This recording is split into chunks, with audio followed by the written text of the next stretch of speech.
व्यंजनावग्रह क्या है? दर्शन के बाद होता है, लेकिन अवग्रह के बाद इहा नहीं होती, उसे व्यंजनावग्रह नहीं। जो अस्पष्ट अवग्रह होता है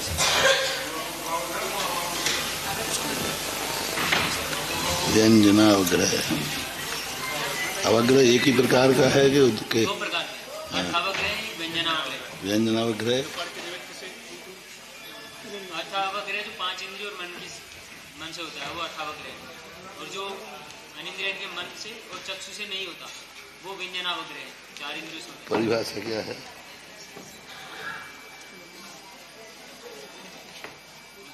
जो अवग्रह चक्षु और मन से नहीं होते, बाकी चार इंद्रियों से हो सकता है।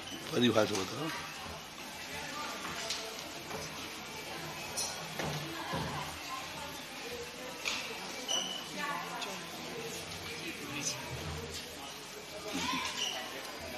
बताओगे? ठीक है, हाँ बोलो बोलो।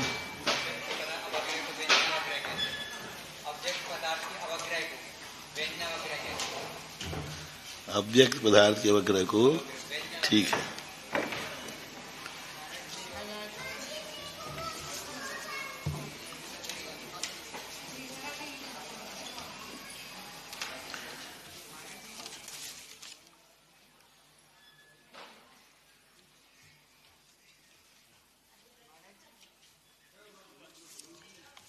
यथाख्यात चारित्र किसे कहेंगे? यथाख्यात चारित्र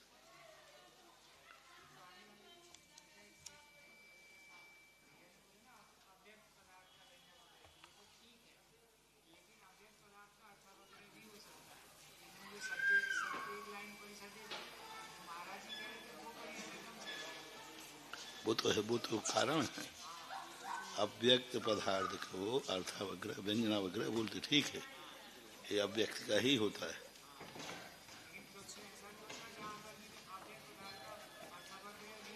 होवे, लेकिन व्यंजनावग्रह अव्यक्त का ही होता है। हाँ, तो यही है अव्यक्त पदार्थ के अवग्रह को अर्थावग्रह कहते हैं। अर्थ अवग्रह अर्थ अव्यक्त नहीं होता है। पदार्थ अव्यक्त अवक्तव्य अव्यक्त है, वहां अनिश्चित है। बहुविध क्षिप्रा निश्चित, हाँ, अव्यक्त नहीं है, वहां अनिश्चित है। अव्यक्त में और अनिश्चित में अंतर है, इसलिए अव्यक्त का अर्थावग्रह नहीं होता है। तो परिभाषा सही है ना? अव्यक्त पदार्थ को अवस्था व्यंजनावग्रह कहते, ठीक है, क्योंकि वहां अनिश्चित है। अनिश्चित में और अव्यक्त में अंतर है। अनिश्चित किसे कहते हैं?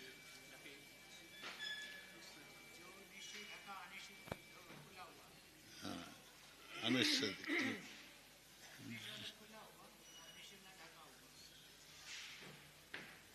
अनिश्चित है, निश्चित है, निश्चित, हाँ, अनिश्चित है ना, ढका हुआ है।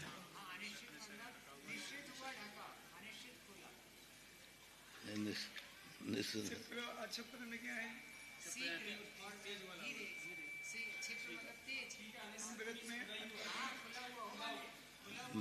निश्चित है ना, खुला है।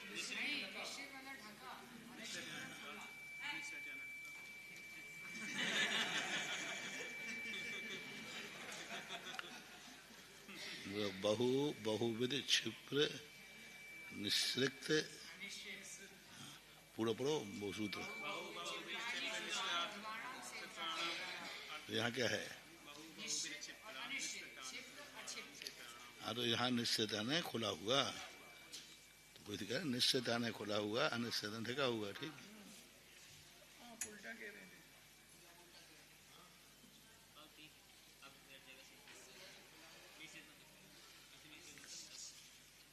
यथाख्यात शायद किसे कहते हैं?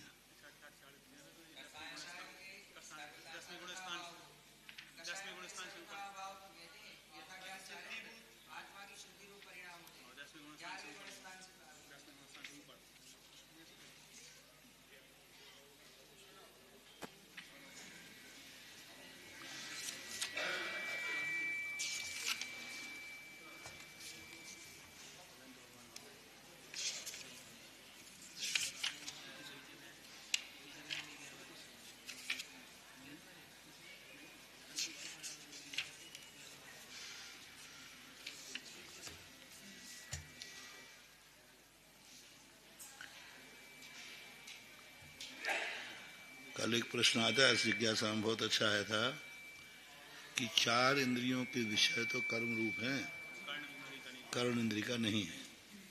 अच्छा प्रश्न था कि 5 इंद्रियों के विषयों को कर्म माना है, 4 को, लेकिन कहीं नहीं, लेकिन श्रोत्र इंद्रिय के विषय को कर्म क्यों नहीं माना, उनका कहना है।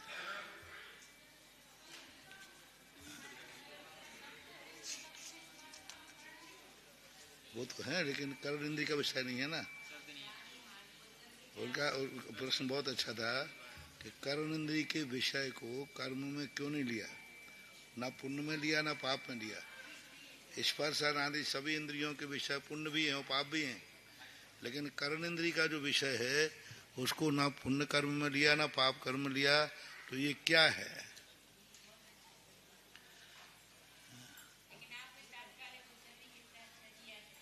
हाँ, क्योंकि वो नो कर्म है। बाकी सभी इंद्रियों के जो विषय हैं, नो कर्म जो शब्द हैं, ये क्योंकि शब्द के द्वारा वर्णित है, कर्म का उदय नहीं चाहिए उसमें, कर्ण इंद्रिय नाम कर्म का ही उदय है।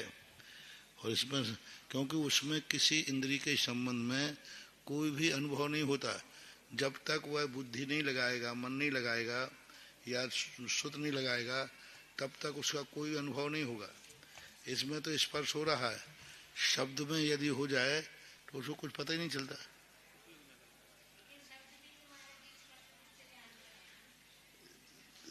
डायरेक्ट नहीं जानता। शब्द जो अच्छा बुरा है ये कब फीलिंग करेगा, मन में या श्रुत में। जैसे असंगी है उसके मन नहीं है लेकिन ज्ञान का, और इनमें डायरेक्ट है, इनडायरेक्ट नहीं है।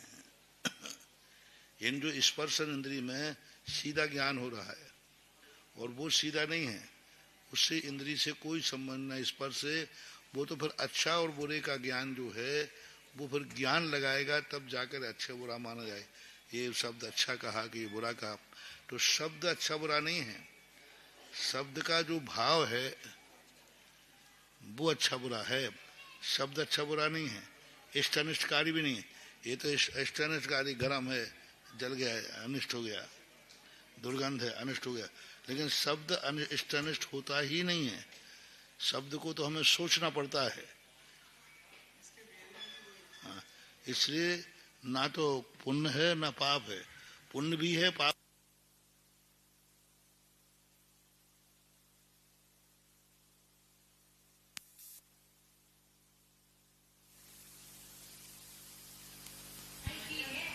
हाँ बिल्कुल, बहुत अच्छा प्रश्न था वो कि श्रोत्र इंद्रिय के विषय को कर्म के रूप में किस कर्म में लेते। शब्द कर्म आते नहीं सकता। सारे गामा पाधीना, सारे गधा पानी पी गए।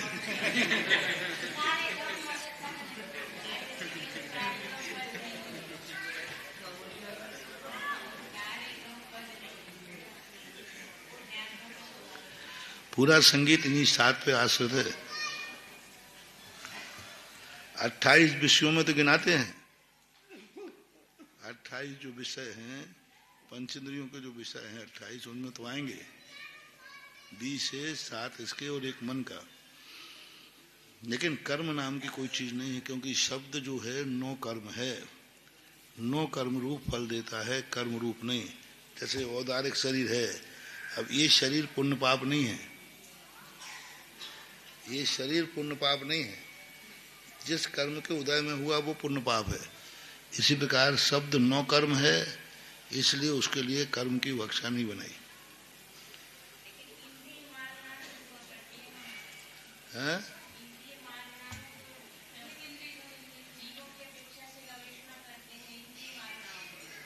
इंद्रिय मारना में है, पंच इंद्रिय है।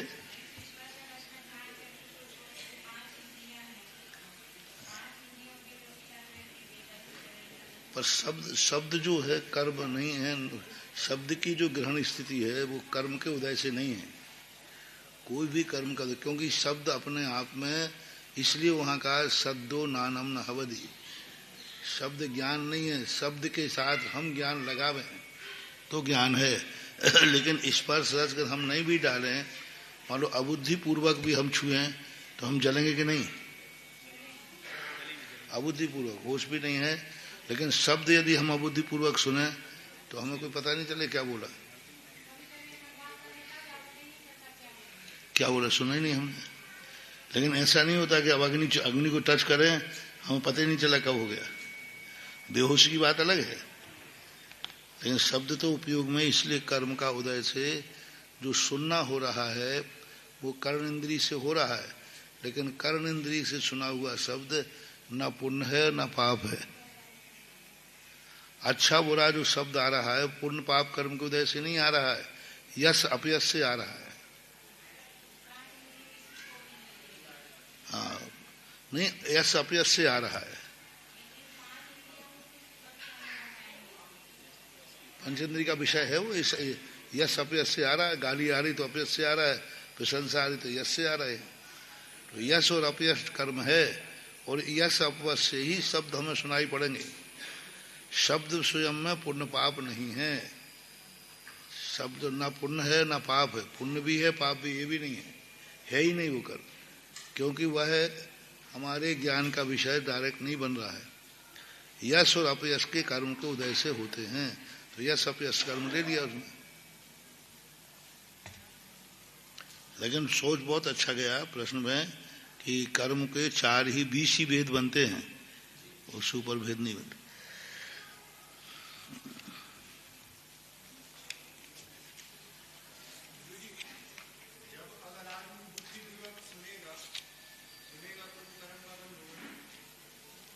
बंद तो होगा, लेकिन किस कर्म के उदय से पूछा जा रहा है।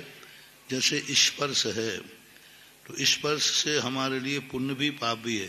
ठंड के दिनों में हमें गर्मी अच्छी लगती है, गर्मी के दिनों में गर्मी बुरी लगती है। स्पर्श में रूप हमें देखने में किसी को अच्छा लगता है, किसी को बुरा लगता है। लेकिन शब्द जो आ रहा है वो यश अपयश नाम कर्म के उदय से आ रहा है।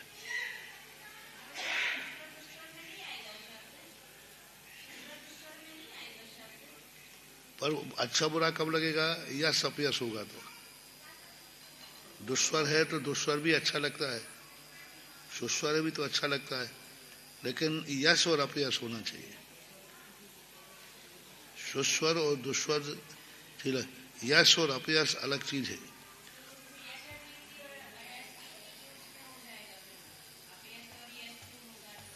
जो भी अच्छे बुरे शब्द आएंगे यश और अपयश नाम कर्म के उदय से होगा।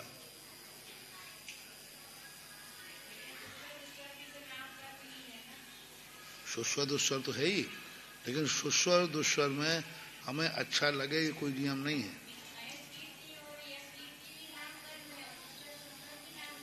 नाम कर्म, लेकिन जैसे यह सब चौथे गुण स्थान से ऊपर फिर किसी को यश अपयश नहीं लगता, अच्छे बुरे शब्द नहीं लगते। वो विपाक ये गलत बोल रहा है, वो चिंतन कर रहा है, गाली दे रहा है। साधु को जो पंचम गुण स्थान से ऊपर अशुभ कर्म के संबंध में बुरा क्यों नहीं लगता है? परि आक्रोश परिचय कैसे जीतेगा? क्योंकि ऐश कीर्ति नाम कर्म का उदय है ही नहीं उसका, वो बुरा मान ही नहीं सकता। मान रहा है तो गुणस्थान करेगा, क्योंकि उसने अपयश मान लिया। उसने फीलिंग की बात है, फीलिंग, और सामान्य रूप से कहता भाई तुम्हें ऐसा नहीं बोलना चाहिए, ठीक नहीं, ये संबोधन वाक हो गया। जीव विपाकी है। और ये सबसे बड़ा है उसका कि वो 9 कर्म है और किसी के द्वारा उत्पन्न किया हुआ शब्द है, शब्द। और यहाँ अग्नि आदि ये विषय हैं, ये उत्पन्न नहीं किए गए किसी ने, और वो दूसरे की पर्याय है और ये पर्याय नहीं है। वो दूसरे ने जब बोलने का भाव किया तब उसके लिए भाव बना, और हम भी जब पकड़ेंगे जब हमारा भाव होगा तो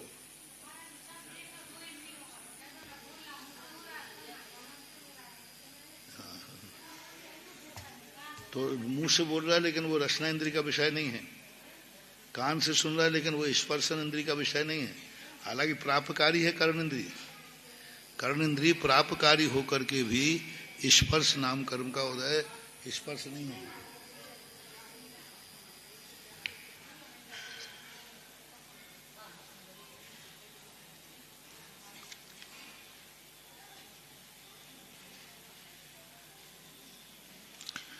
स्पर्श नाम कर्म है, उष्ण नाम कर्म, गंध नाम कर्म है,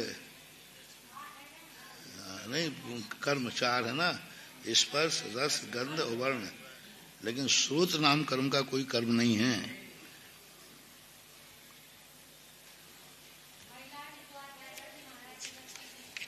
ये सब 12 वर्ष से करने से पढ़ने लगे लोग।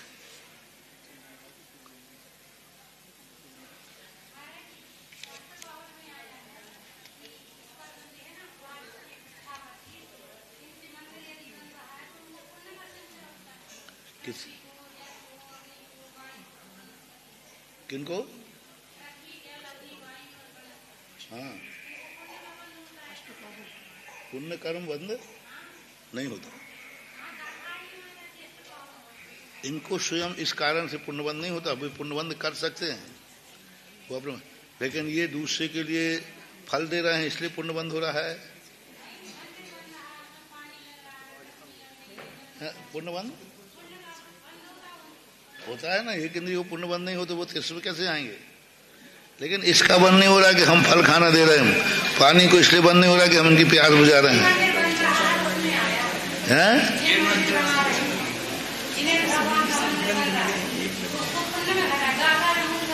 नहीं नहीं नहीं नहीं, कभी हो ही नहीं सकता, क्योंकि उनको ज्ञान ही नहीं है कि हमारे द्वारा मंत्र मूर्ति बनाई जा रही है, मूर्ति बनाई जा रही है इन पर तुम्हारे द्वारा, उनको एक ज्ञान ही नहीं। और उनको क्या फर्क पड़ता सुख दुख में, चाहे मूर्ति बना दो, चाहे पत्थर बना दो, चाहे मंदिर में चिन दो, उनको क्या फर्क पड़ना है।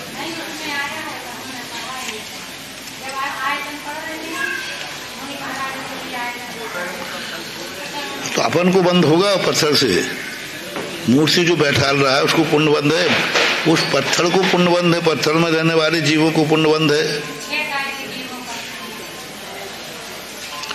तो दीपक को पानी को सबसे ज्यादा पुण्यवंत तो वो ही करेंगे, क्योंकि जगत को ऑक्सीजन दे रहे हैं, तो सबसे ज्यादा पुण्यवंत तो उनको हो गया। सगल पानी की प्यास बुझा रहे हैं, फल दे रहे हैं, गेहूं दे रहे हैं, सब नहीं है, नहीं ऐसा, फिर भी देख लेना कहीं है, पर हो ही नहीं सकता क्योंकि उनका अनुभव नहीं है, उनका अभिप्राय नहीं है।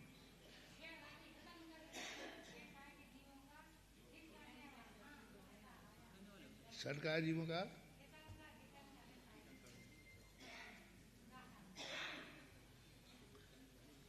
छह काय जीव हितकर हैं, वो तो है ही, हमने कह दिया ना, 6 काय के जीव, यदि 6 काय के जीव रूठ जाएं तो व्यक्ति जिंदा ही नहीं रहेगा। 6 काय के जीव हितकर हैं, बहुत हितकर हैं, लेकिन उनको पुण्यबंध नहीं होता है। आज हमने कहा था ना, अभिप्राय के ऊपर सारा माल है, आपका अभिप्राय क्या है।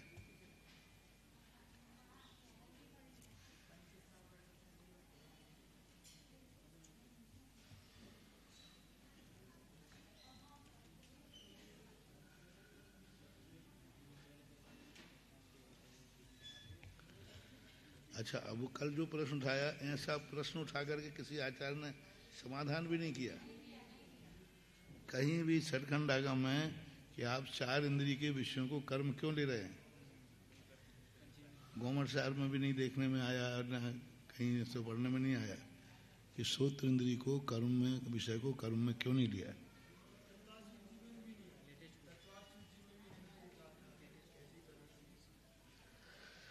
श्रुतम अनिंद्रिय वैसे ही है, मति ज्ञान के लिए दिया है।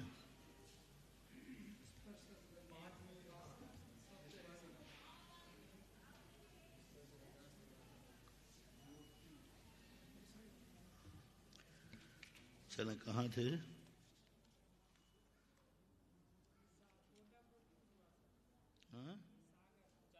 प्रश्न नंबर 40 और प्रश्न नंबर 363। कोड़ा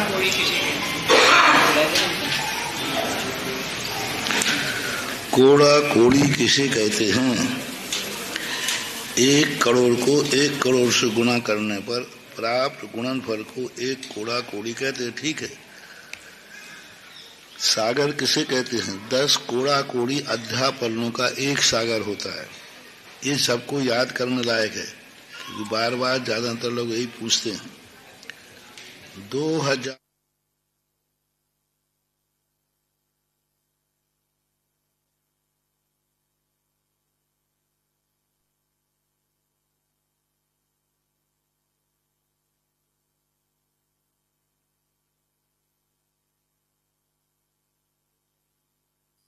उत्तम भोग भूमि के भेड़े के बालों के, क्योंकि उनके बारीक बारीक होते हैं, उनके बालों को कैंची से अविभागी करना।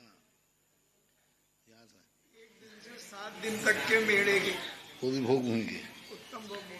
तो भोग भूमि मेढ़ा होता है। जितने बाल उसमें समा जावे। अब इसके बाद और लिखा है वहां कि उनके बाहर भरने के बाद चक्रवर्ती की कटक उस पर से निकाली जाए,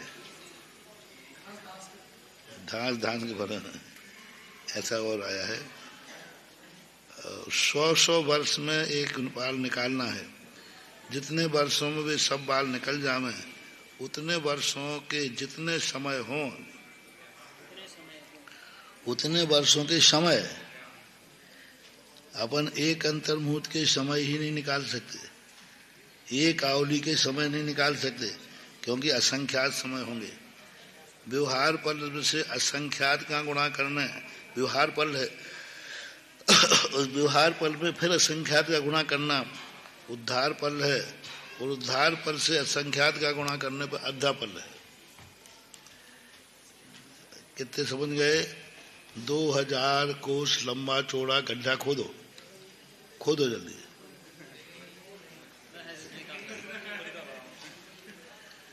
अरे 2000 के नरक में पहुंच जाओगे, क्योंकि मेरू की जड़ कितनी है? 1000। उससे नीचे जाओगे तो नरक में पहुंच जाओगे। टोटल कितनी है ये जो तीसरा पृथ्वी की मोटाई कितनी है? 1000 योजन है महाराज, वो तो योजन में, वो तो योजनों में है। वहाँ वो 1000 योजन है। हाँ कह रहे 2000, 1 कोस हो गया, 1 कोस।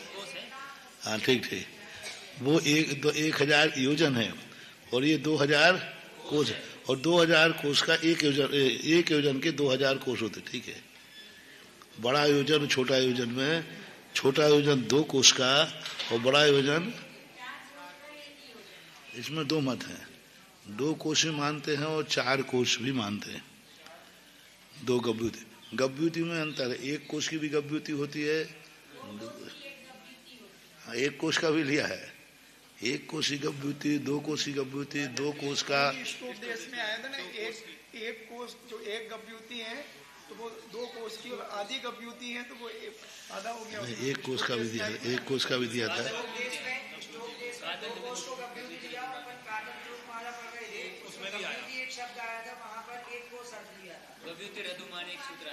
कहीं आया, जहाँ भी आया वो ध्यान नहीं मुझे, अब वो तो ध्यान नहीं हमें, पर 1 कोस का भी गभ्युति लिखा है, 2 कोस की भी गभ्युति का योजन का भी ऐसे ही है।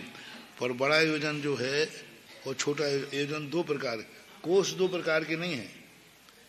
किलोमीटर, मील और कोस तो एक ही प्रकार का है, लेकिन कोस में अंतर है, योजन में। बड़ा योजन और छोजन। हाँ, 2000 कोस वाले से पहाड़, नदी, नाले आदि नापे जाते हैं। छोटे से जो मंदिर आदि के जो आयतन है, भवन है, ये नापे जाते हैं। महायोजन 4000 मील का माना है, और ये हो गया ना, ये हो गया ना, 2000 कोस हो गया, 4000 मील हो गया। 2000 कोष का एक कोष में 2 मील हो गया तो 4000 मील हो गया ना। अरे भाई ठीक है, चलो कोष से, चलो कम्प्रोमाइज, चलो खोद के दिखाए कोई। 2000 कोष भी कितना गहरा है, खोद ही नहीं पाओगे। हैं? 2000 का 4000 मील हुआ और 4 डेढ़ 6000 किलोमीटर, लगभग 6 से थोड़ा ज्यादा ही आएगा, 1.6 होता है। तो 6000 लगभग किलोमीटर खोदना, इतनी पानी की धारा इतनी आ जाएगी, खोद नहीं पाओगे। पर इसको देवों के द्वारा निकाला गया है। देव अपने अवध ज्ञान से इसे जानते हैं। तो क्या हुआ, 2000 लंबा चौड़ा गोल गड्ढा खोदना, उसमें मेढ़े के अविभागी बालों को भरना जिनका कोई विभाग न किया जा सके, और 100 साल में एक निकालना। जितने में ये निकल जाए उतना क्या हो गया, उसमें जितने वर्षों में निकले उतने के समय प्रमाण में व्यवहार फल होता है। फिर उसमें असंख्यात का गुणा करने पर व्यवहार फल के अलावा क्या हुआ, उद्धार फल। फिर असंख्यात का गुणा करने पर अद्धा फल हुआ। ये क्या हुआ, अद्धा फल की परिभाषा।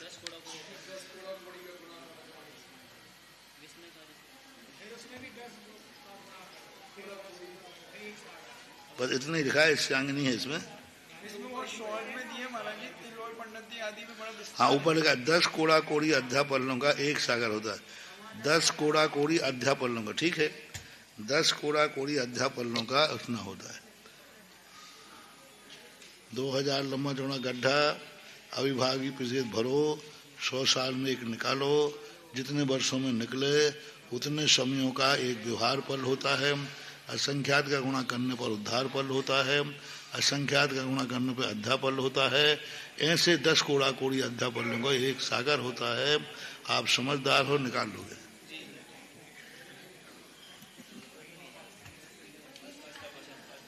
अड़तालीस मिनट का एक मुहूर्त होता है,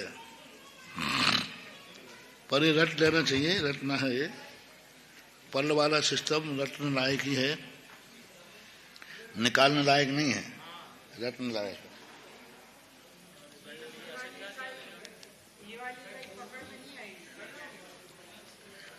पकड़ ही नहीं सकता,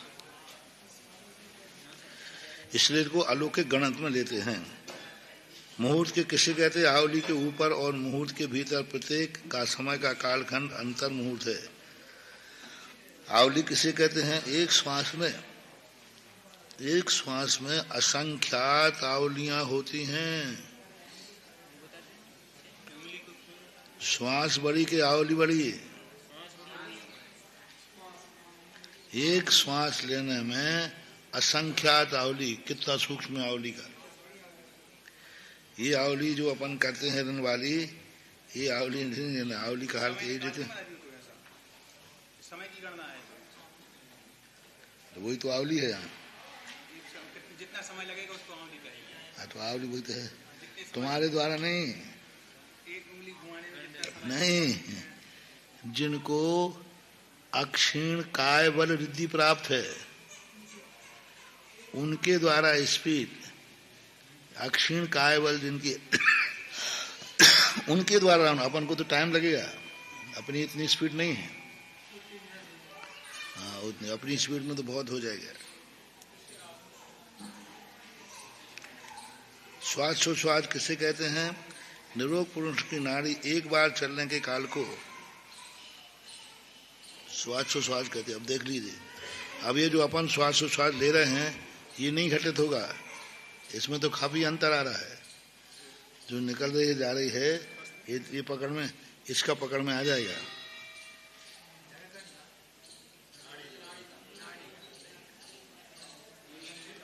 हालांकि जो श्वास ले रहे हैं उसी से फड़क रही है, फड़क तो उसी से रही, जो श्वास अपन ले रहे हैं ना वही हवा से फड़क रही है, लेकिन श्वास यहाँ पकड़ में चूक हो सकती है, यहाँ नहीं होगी। एक मुहूर्त में 3773 श्वास होते हैं।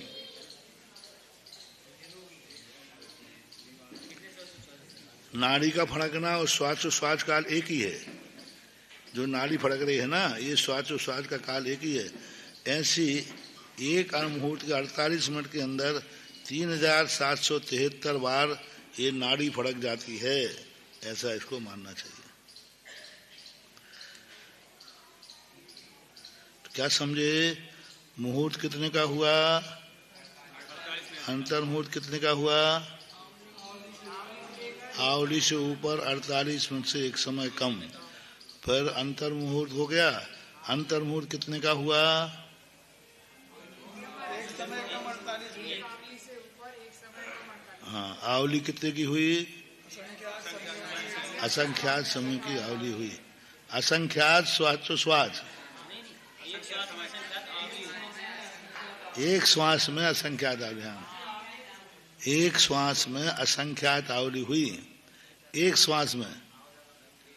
तो एक श्वास कितने का हुआ? 3773। ये नहीं, वो एक अंतर मुहूर्त में। एक श्वास में कितने हुए? एक श्वास में असंख्यात आवली हुई। तो एक आवली